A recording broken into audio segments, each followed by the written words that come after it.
Alhamdulillah alladzi arsala rasulahu bil huda wa dinil haqq liyudhhirahu 'ala dini kullih wa kafa billahi syahida. Wa asyhadu an la ilaha illallah wahdahu la syarikalah wa asyhadu anna Muhammadan abduhu wa rasuluh. Ya ayyuhalladzina amanu taqullaha haqqa tuqatihi wa la tamutunna illa wa antum muslimun. Allahumma shalli ala Muhammad wa ala alihi wa sahbihi wa man tabi'ahum bi ihsani ila yaumil qiyamah. Amma ba'd. Ma'asyiral muslimin rahimakumullah. Hendaknya kita selalu berada di dalam keadaan sam'an wa ta'atan kepada Allah dan Rasul-Nya. Karena sam'an wa ta'atan itu sesungguhnya adalah wujud dari keimanan kita kepadanya. Iman yang berupa keyakinan yang ada di dalam hati kita,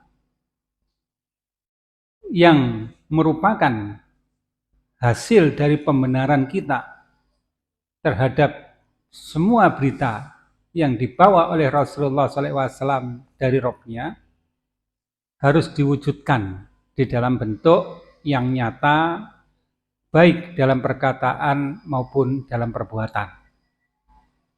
Dan sam'an wa ta'atan terhadap apa yang Allah dan Rasul-Nya telah katakan merupakan bentuk atau wujud dari keimanan kita yang ada di dalam hati tersebut. Karena dengan kita mendengar dan kita mentaatinya, berarti kita menjalankan apa-apa yang Allah telah katakan kepada kita. Ikhwatiddin rahmatullah, pada kesempatan ini kita akan membahas masalah al-khitbah atau peminangan. Sebagaimana sudah dipahami secara jamak di dalam kehidupan kita sebagai umat muslimin, dan itu yang terjadi di dalam kebiasaan-kebiasaan kita, bahwa seseorang yang akan menikah itu biasa melakukan peminangan atau khitbah, yang mungkin dalam bahasa Jawa disebut sebagai lamaran. Yang mana peminangan ini biasanya dilakukan oleh pihak laki-laki dengan membawa anggota keluarganya atau siapa yang mewakilinya kepada pihak keluarga dari perempuan untuk meminta kepada perempuan tersebut agar bersedia dinikahi oleh laki-laki tersebut. Dan ini sudah menjadi sebuah bagian dalam proses pernikahan tersebut. Namun sesungguhnya peminangan tersebut itu bukan bagian dari syarat atau rukun pernikahan. Jadi ibaratnya jika orang telah meminang kepada seorang perempuan, maka hubungan di antara keduanya masih tetap orang lain. Belum berstatus sebagai suami istri, dan belum pasti pula dia akan menjadi suami istri. Karena bisa jadi peminangan nanti dibatalkan atau peminangan itu nanti tidak dilanjutkan. Maka untuk itu kita akan kaji permasalahan peminangan atau khitbah tersebut. Secara pengertian, yang disebut meminang atau mengkhitbah itu adalah proses seorang laki-laki meminta kepada seorang perempuan untuk dinikahinya. Baik dilakukan secara langsung dari laki-laki tersebut kepada perempuan, atau dari laki-laki tersebut kepada wali dari perempuan tersebut. Dan peminangan ini sesungguhnya adalah mirip dengan sebuah janji. Artinya seorang laki-laki berjanji untuk menikahi seorang perempuan. dan seorang perempuan menyatakan kesediaannya untuk dinikahi oleh laki-laki tersebut. Nah, di dalam hal ini wanita atau perempuan itu bisa menerima sendiri pinangan dari laki-laki itu, bisa pula diwakili oleh walinya. Dan peminangan ini tidak membawa konsekuensi bahwa mereka sudah menjadi pasangan suami istri. Hanya saja bagi laki-laki yang meminang seorang perempuan, dia tidak terhalang untuk meminang perempuan lain di dalam waktu yang bersamaan atau di dalam waktu ketika dia belum menikah kepada perempuan yang pinang itu. Atau bisa jadi seorang laki-laki bisa meminang satu atau beberapa perempuan di dalam satu waktu. Adapun bagi perempuan tersebut, maka setelah dia meminang atau menerima pinangan dari seorang laki-laki, maka dia terhalang untuk menerima pinangan dari laki-laki yang lain. Ya. Jadi walaupun dia belum menjadi istri, tapi dia tidak boleh untuk menerima pinangan dari laki-laki yang lain. Ya. Dan meminang sebagai sebuah proses pendahuluan sebelum terjadinya proses pernikahan, ya, ini membawa potensi bagi kedua belah pihak untuk semakin meneguhkan dirinya, ya, agar siap untuk menjadi pasangan suami istri. Ya, jadi pinangan tersebut tidak berhubungan langsung dengan proses pernikahan, tetapi hanya sebagai sebuah proses. Karena memang pernikahan ini boleh dikatakan sebagai sebuah peristiwa besar, di mana seorang perempuan akan menyerahkan sebagian dari apa yang dimiliki kepada laki-laki, dan demikian juga laki-laki akan menyerahkan sebagian dari apa yang dimiliki kepada perempuan tersebut. Sehingga di sini dibutuhkan semacam persiapan-persiapan untuk hal tersebut. Dan persiapan itu yang kita sebut sebagai khitbah atau peminangan tersebut. Ya. Maka di dalam Al-Quran, Allah Ta'ala juga menjelaskan tentang peminangan tersebut, seperti yang disebutkan di dalam Al-Quran Al-Baqarah, wala junaha alaikum fi ma'aratum bihi min khidbatin nisa. Dan tidak ada dosa bagi kalian untuk meminang perempuan-perempuan tersebut dengan sindiran. Nah, nanti akan kita sebutkan bagaimana peminangan yang dilakukan dengan terang-terangan dan bagaimana peminangan yang dilakukan dengan sindiran. Demikian juga hadis Nabi SAW telah menyebutkan bahwa beliau pernah meminang Aisyah. Tidak secara langsung kepada Aisyah, tetapi kepada walinya, yaitu Abu Bakar. Saat itu Abu Bakar pun mengatakan bahwa innama ana akhuk, sesungguhnya aku hanyalah saudaramu, kepada Rasulullah. Ya, ibaratnya ketika Rasulullah meminang Aisyah, Abu Bakar pun mengatakan sesungguhnya aku adalah saudaramu. Apa boleh? Ya, aku menikahkan anakku kepadamu.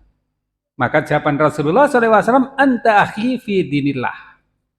Engkau adalah saudara di dalam din Allah. Wa kitabi, dan juga kitabnya, wahya li halal. Dan dia, yaitu Aisyah, itu halal bagiku. Nah, Abu Bakar menyatakan demikian, barangkali dia berpersepsi bahwa dia dan Rasulullah adalah saudara. Nah, seperti yang sudah kita sebutkan kemarin, bahwa Rasulullah SAW mempersaudarakan antara sahabat-sahabatnya, baik antar muhajirin maupun antar muhajirin dan ansor, atau antar ansor. Dan Rasulullah sendiri menjadikan Abu Bakar sebagai saudara. Nah, ketika Abu Bakar menjadi saudara Rasulullah, maka Abu Bakar barangkali berpikiran, maka anaknya, itu berarti ponakan Rasulullah, itu tidak halal bagi beliau. Maka Rasulullah SAW pun mengatakan bahwa anta akhi fi dinillah wa kitabih. Engkau adalah saudara di dalam kitab Allah, di dalam din Allah dan juga kitabnya. Bukan saudara kandung yang menyebabkan hubungan yang terjadi antara Rasulullah dan anaknya menjadi mahram dan dia adalah halal bagiku. Ini menunjukkan bagi kita bahwa peminangan itu memang sesuatu yang telah dibenarkan oleh syariah. Ibaratnya untuk menyongsong sebuah peristiwa besar, yaitu pernikahan, ada sebuah proses yang walaupun dia tidak secara langsung berhubungan dengan pernikahan tersebut, tapi dia menjadi perantara untuk terjadinya sebuah pernikahan. Ibaratnya persiapan untuk melakukan sebuah pernikahan. Sehingga dengan adanya peminangan tersebut, kedua belah pihak itu bisa lebih siap untuk menyongsong adanya pernikahan tersebut. Kemudian, siapa orang yang berhak menerima pinangan tersebut?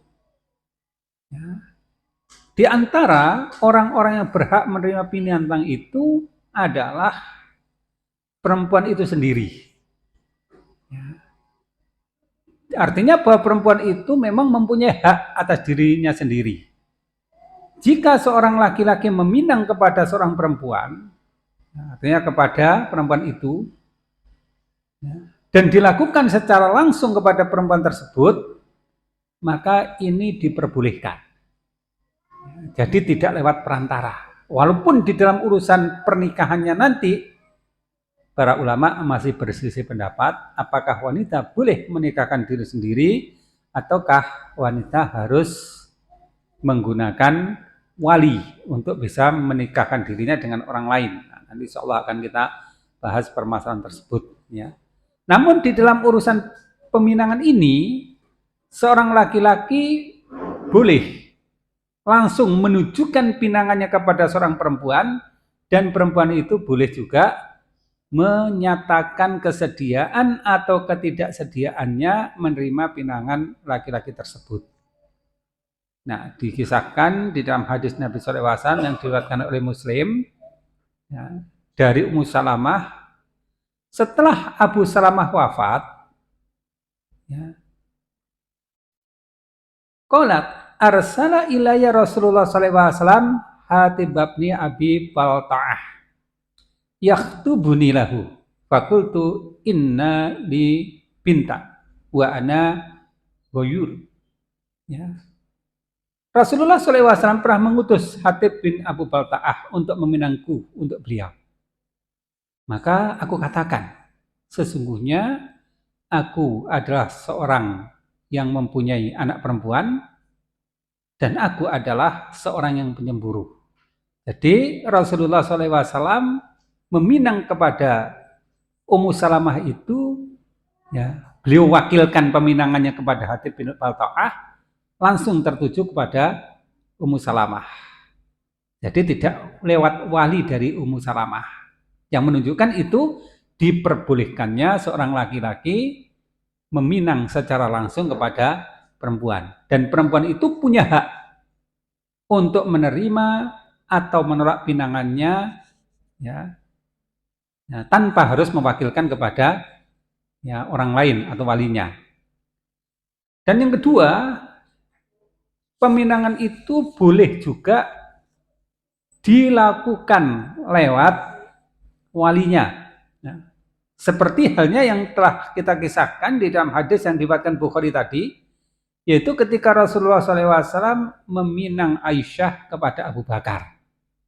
Jadi Rasulullah SAW tidak langsung mengatakan kepada Aisyah bahwa beliau meminang pada dirinya, tetapi dia lewatkan kepada Abu Bakar. Dan Abu Bakar sebagai wali bagi Aisyah itu punya hak untuk menerima atau menolak peminangan tersebut. Maka bagaimana jika terjadi wali misalnya memutuskan apakah dia menolak atau menerima, sedangkan perempuan tersebut tidak sepakat dengan keputusan wali, maka di sini ada beberapa perkara. Ya, yang pertama adalah jika perempuan tersebut dipinang dalam keadaan belum balik, maka haknya ada pada wali. Karena perempuan yang belum balik, ya, ini secara hukum belum mempunyai hak atas dirinya. Maka peminangan dilakukan kepada wali, yang memutuskan itu adalah wali. Namun jika perempuan itu sudah balik, yang mana dia sudah punya hak atas dirinya, maka dia boleh menerima atau menolak dari keputusan wali tersebut. Dan yang dijadikan dasar dari diterima dan tidaknya pinangan tersebut adalah keputusan dari perempuan itu. Jadi bukan keputusan dari wali. Karena perempuan itu sudah punya hak atas dirinya sendiri. Kemudian, sebagai orang tua dari perempuan, maka orang tua atau wali itu boleh menawarkan anaknya kepada seorang laki-laki. Ya, tentunya kepada laki-laki yang soleh, laki-laki yang berakhlak baik.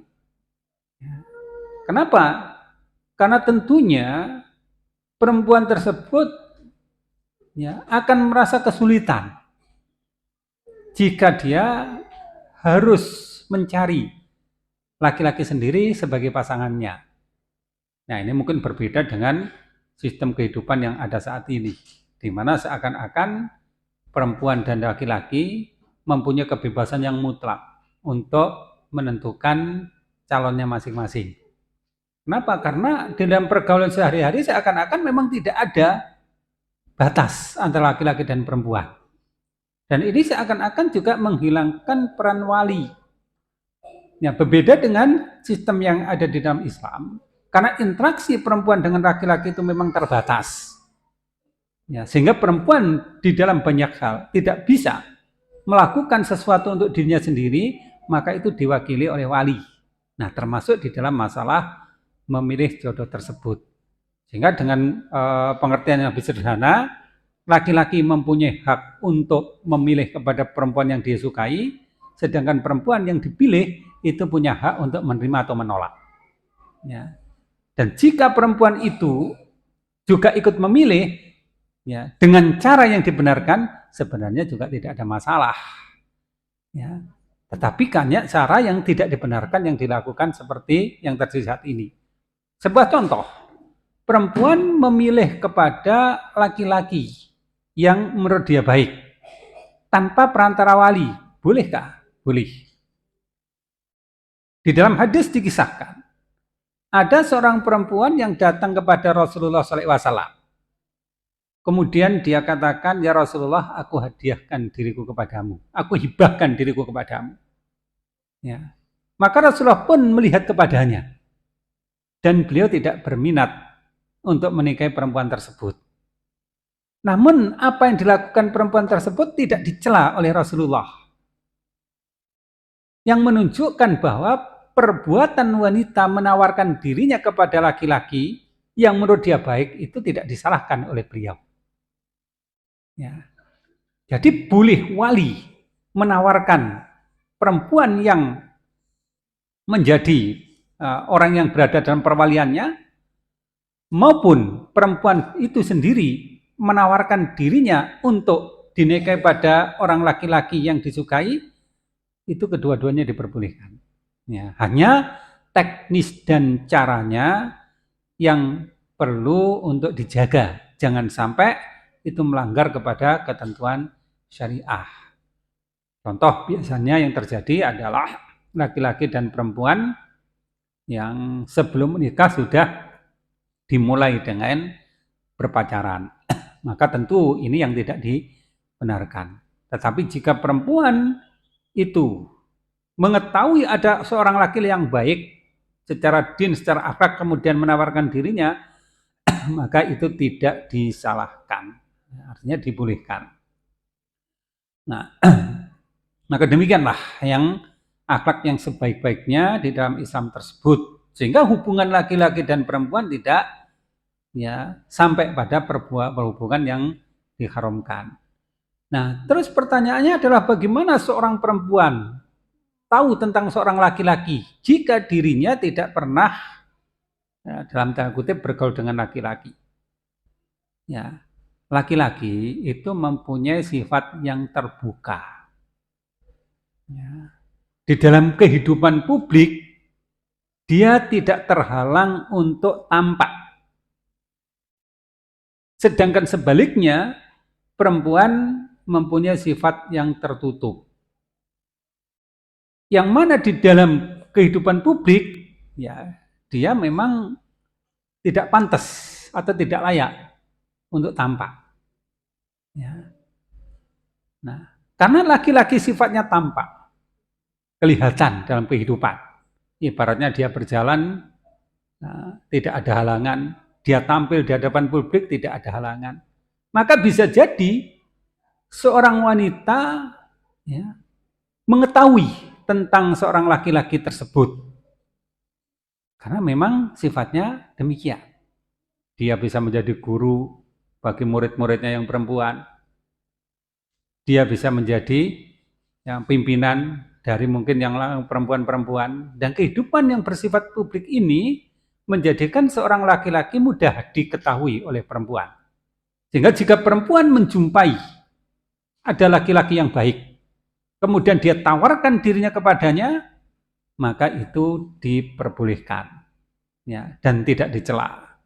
Seperti yang kita sebutkan tadi di dalam hadis yang diriwayatkan oleh Bukhari dan juga Muslim dari Sahal bin Sa'id Asy-Sa'idi, dia katakan, ja'at imra'atun ila Rasulullah sallallahu alaihi wasallam faqalat ya Rasulullah ji'tu ahabu laka nafsi.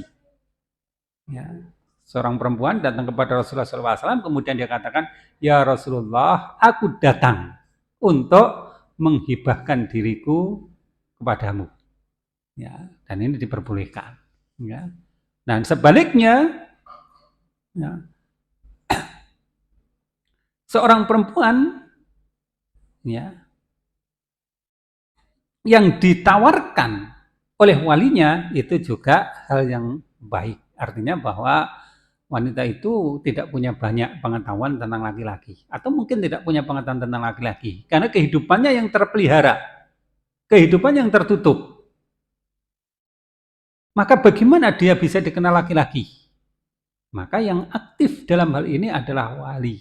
Wali bisa bertindak secara aktif untuk menawarkan anaknya kepada seorang laki-laki yang dinilai bagus akhlaknya dan bagus dinnya.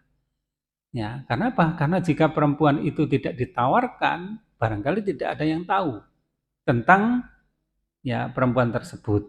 Maka walilah yang bergerak secara aktif untuk mencarikan jodoh bagi perempuan yang berada di dalam perwaliannya tersebut. Di dalam hadis yang diriwayatkan oleh Muslim disebutkan dari Ali, dia berkata, "Qultu ya Rasulullah, malaka tanawwaku fi Quraisy." Wahai Rasulullah, mengapa engkau terlalu memilih-milih tentang wanita Quraisy? Wada'ahuna, dan engkau membiarkan wanita-wanita kami. Maka beliau pun mengatakan, wa indakum syai', apakah kalian mempunyai sesuatu?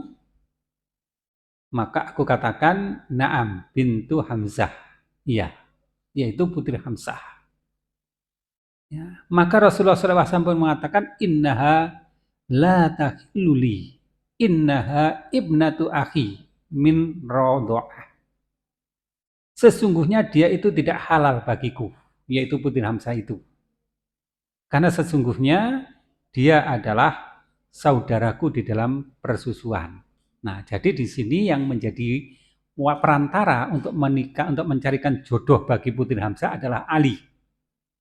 Ya, yaitu Ali bin Abi Thalib. Ali bin Abi Thalib ini kan ya, siapa? Ponakannya Hamzah. Sementara Rasulullah SAW itu adalah saudara sepupunya ya Ali. Ya. Dengan Hamzah adalah ponakan. Sehingga putri Hamzah dengan Rasulullah adalah saudara sepupu. Yang mana antara keduanya tidak terhalang untuk menikah. Ya, ketika Ali bin Abi Thalib menawarkan putri Hamzah kepada Rasulullah SAW, maka Rasulullah SAW menolaknya. Alasannya adalah Putri Hamzah itu adalah saudara dalam persusuan, di mana Rasulullah dan Hamzah adalah saudara sepersusuan. Ya, jadi Rasulullah dan Hamzah itu usianya sebaya. Antara ponakan ya, dengan pamannya usianya sebaya. Nah, kedua-duanya terikat sebagai saudara karena nasab dan terikat saudara dalam persusuan, disusui oleh orang yang sama. Sehingga anak Hamzah pun menjadi ya ponakan dalam saudara sepupu dalam persusuan, sehingga tidak halal. Nah, dari kisah ini kita ketahui bahwa wali yaitu Ali bin Abi Thalib mencarikan jodoh bagi orang yang berada di dalam perwaliannya dan itu diperbolehkan. Maka di dalam kita menyikapi hal semacam itu di dalam kehidupan yang ada saat ini, maka hendaklah kita mencari jalan yang terbaik. Terutama ya bagi laki-laki maupun perempuan sama saja ya. Nah, jalan yang terbaik. Ya, jalan mana yang terbaik? Jika anak perempuannya itu memang orang yang memang terpelihara dari pergaulan luar yang terbatas atau bahkan tidak ada, sehingga keberadaannya mungkin tidak dikenal oleh laki-laki, maka hendaklah walinya yang berperan aktif untuk menawarkan kepada orang laki-laki. Di mana pilihannya itu ya tentu diharapkan pada pemilihan yang terbaik. Dan dasar pemilihan yang terbaik itu adalah karena keimanan dan kesolehannya. Bukan karena dasar ya ukuran orang saat ini. Adanya pekerjaan, adanya status sosial, ya, adanya harta, tapi dasarnya iman dan juga dasarnya kesolehan. Ya, Al-Quran selalu memberi penekanan pada amanu wa amilus solihati, iman dan kesolehan. Ya. Dan pemilihan yang dilakukan oleh wali itu menurut ana memang lebih baik daripada yang dilakukan oleh perempuan itu sendirian atau secara langsung. Kenapa lebih baik? Karena biasanya wali itu mempunyai usia yang lebih tua biasanya, walaupun tidak selalu. Ya. Ali tidak lebih tua dari Nabi sebenarnya, ya, jauh bahkan dia lebih muda. Ya, tapi biasanya wali itu mempunyai pandangan yang lebih bagus. Di mana pandangannya itu ya lebih bebas dari pengaruh hawa nafsu. Ya. Dia melihat seorang perempuan tersebut untuk dinikahkan atau dia mempunyai perempuan yang untuk dinikahkan kepada seorang laki-laki, pada dirinya terbebas dari kepentingan hawa nafsu, syahwat. Tapi jika pemilihan itu diserahkan kepada perempuan itu sendiri, maka bisa jadi dasar dari pemilihannya itu bukan kepada pertimbangan yang terbaik, tapi pertimbangan kepada hawa nafsu. Apalagi di dalam kehidupan yang sudah serba bebas seperti ini. Contoh, jika perempuan itu sekarang ada di rumah, ya, telah apa itu kita ketahui mereka tidak terhalang juga untuk berinteraksi dengan dunia lain lewat media. Ya, nah media HP itu bisa membuat dia tidak tertutup lagi. Ya mungkin kita melihat ada anak perempuan kita yang di rumah tidak banyak pergaulan dengan dunia luar, nah, seakan-akan tertutup. Tetapi ya kalau di dalam HP itu mungkin ada yang disebut dengan pertemanan, ya ada yang disebut dengan apa? Karena nggak tahu sih istilahnya, mungkin viewer atau subscriber atau apa gitu ya. Apa? Apa? Follower atau apa gitu, nggak tahu. Ya, yang tahu itu ada yang pertemanan gitu. Ya, mungkin dia kelihatannya kuper hanya di rumah. Tetapi hubungan keluarnya via HP mungkin jauh lebih luas daripada walinya. Sehingga pengetahuan perempuan pada laki-laki sebenarnya juga banyak. Karena banyak apa tadi namanya? Pertemanan, follower atau Viber, nggak tahu Viber atau apa, nggak tahu ya. Nah, ya, ya, itu konsumsi anak muda-muda itu ya. Ya, nah gitu. Sehingga kadang-kadang karena Allah memang ciptakan dua orang tersebut sebagai pasangan yang satu dengan yang lain mempunyai ketertarikan, maka jika perempuan itu memilih untuk dirinya sendiri, ya maka itu lebih rentan dengan pengaruh hawa nafsu. Ya. Nah, contoh, siapa sih yang tidak tertarik dengan laki-laki yang ganteng? Ya, ya, ganteng ya, tertarik ya, iya kan, gitu. Ditambah lagi dia terkenal, gitu ya. Ditambah lagi dengan kaya, ditambah lagi dengan kedudukan yang tinggi, ya pasti membuat orang tertarik. Ya. Jangankan yang muda, yang tua pun tertarik, barangkali demikian. Ya. Nah, jadi ini yang membuat ya pemilihan itu menjadi rentan dengan pengaruh hawa nafsu. Ya. Sedangkan jika dengan wali, pengaruh hawa nafsunya menjadi lebih ringan. Ya. Ya. Namun memang tidak disalahkan, artinya secara syariat tidak disalahkan. Karena itu memang untuk kepentingan dia sendiri.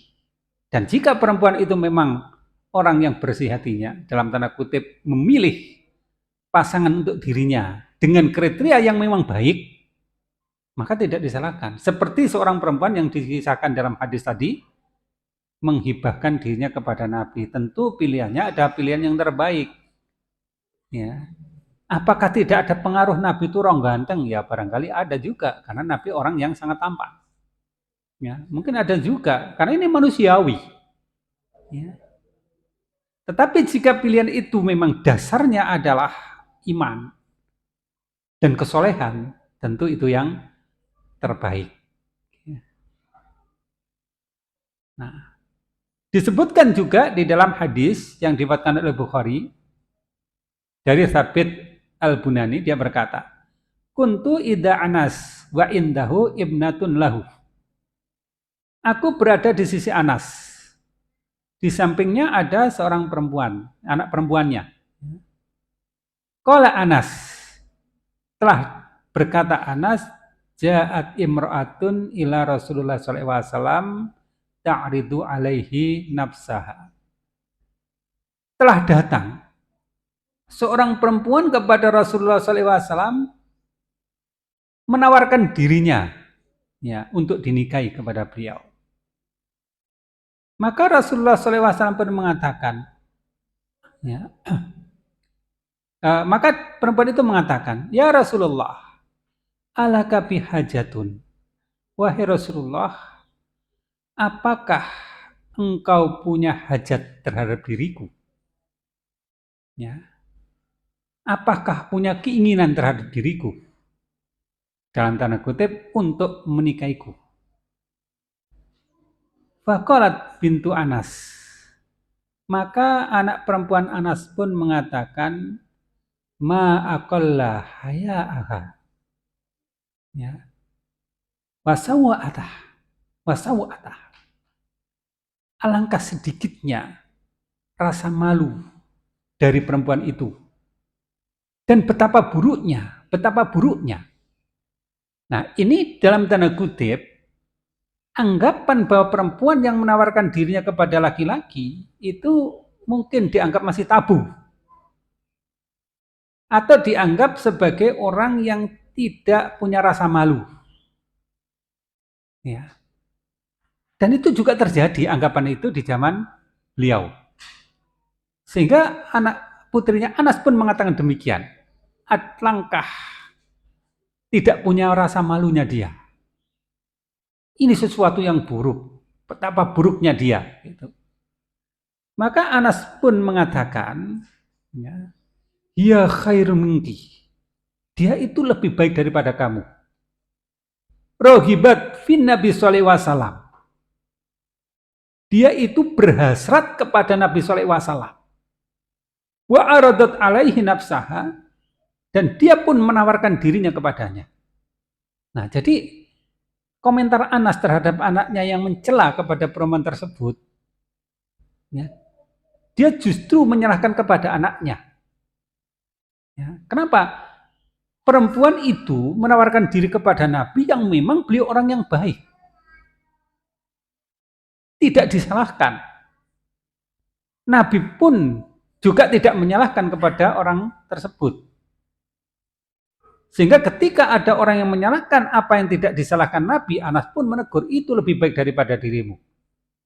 Ya, kalau perempuan itu datang kepada Nabi, menawarkan dirinya berhasrat kepada Nabi, ya, maka memang Nabi orang yang terbaik. Sedangkan engkau, ya, mungkin hasratmu tidak kepada Nabi atau orang yang lebih buruk daripada Nabi. Nah, jadi sebenarnya nggak ada tabu. Memang di dalam banyak budaya, ya di zaman Nabi itu masih dianggap tabu. Sekarang pun juga demikian. Ya, artinya peminangan yang resmi. Tapi kalau peminangan resmi seperti pacaran dan sebagainya sudah nggak tabu lah. Dianggap sebagai sesuatu yang biasa. Itu tradisi atau kebiasaan yang mestinya harus kita koreksi. Ya, kebiasaan yang tidak diperkenankan. Ya, tetapi nilai tabunya sebenarnya ya tabu. Artinya memang sifat perempuan adalah menerima, sifat laki-laki adalah lebih memberi, agresif gitu ya. Nah, sehingga kalau ada perempuan sama itu dianggap tabu. Nah, ini perlu kita pahami bahwa itu bukan hal yang tabu. Dengan catatan bahwa perbuatan tersebut memang didasari oleh keinginan akan kebaikan. Yaitu pilihannya adalah laki-laki yang memang baik secara din dan secara akhlak. Jadi bukan dengan pertimbangan-pertimbangan yang lain. Nah, kadang-kadang kita melihat kecenderungan semacam ini kan sudah nggak ada. Apalagi memang pengaruh media yang demikian besar sekali, mempengaruhi kepada hati, pikiran dari anak-anak kita semua, sehingga rata-rata bagi anak muda mungkin pilihannya adalah ya artis yang ganteng-ganteng. Sebaliknya yang perempuan juga demikian, yang cantik-cantik. Ya pilihannya dasarnya itu. Seakan-akan kebaikan itu dasarnya adalah ya keindahan hanya dari sudut wajah belaka. Ya mungkin dia ditambah dengan keterkenalan karena mereka memang bintang film yang terkenal, atau mungkin karena hal-hal yang lain yang secara keseluruhan hampir-hampir didominasi oleh ya masalah keduniaan. Ya. Nah, contoh sekarang tanda kesuksesan seorang itu apa sih? Ya, tanda kesuksesan seorang itu, orang dianggap sukses itu kenapa? Banyak uang. Ya, yang penghasilannya via YouTube sebulan mencapai berapa? Miliar. Miliar itu berapa? Miliar itu berapa? Belum tahu rupanya. Ya, juta itu masih banyak menurut kita. Uang 100 juta itu bentuknya megang aja belum pernah tahu. Nah, sekarang miliar itu. Ya. Nah, katanya yang banyak menghasilkan yang demikian itu mungkin dari bisnis online atau mungkin yang bersifat online itulah, saya nggak tahu, teknisnya nggak tahu, macamnya nggak tahu. Dan orang banyak katanya mendapatkan kekayaan dari hal tersebut. Nah, jadi ada unsur-unsur ya, ya dalam tanda kutip idol atau idol atau idiot itu ya, yang menjadi idola, ya itu pasti kriterianya adalah orang-orang yang tampil hebat di media, ya, di berbagai macam bidangnya. Yang mungkin simbolnya adalah banyak subscribernya, banyak followernya, atau banyak apa tadi istilahnya, pertemanannya, ya, atau macam-macam yang lain itu. Dan yang menjadi, ya, ya mungkin agak miris bagi kita semua itu, ya, yang tidak pernah menjadi pilihan, ya, bagi perempuan secara khusus, ya, umum bagi laki-laki dan perempuan secara khusus itu guru-guru ngaji kayaknya. Ya, ya, bahkan nggak bergaji. Ya. Guru-guru ngaji, ustadz ngaji itu nggak pernah jadi pilihan dari ya, anak-anak perempuan kita itu. Kenapa nggak ada yang terkenal? Nggak ada yang kaya? Nggak ada yang dibanggakan di situ. Nah inilah mungkin miris ya bagi kita. Ya. Nah, tapi harus kita pahami yang memang ya proses pendidikan, proses internasi ilmu itu harus tetap dilakukan, jangan sampai berhenti, ya. Karena kita bisa menjadikan orang baik, orang soleh, orang beriman ya dengan proses ilmu tersebut. Ya. Baik.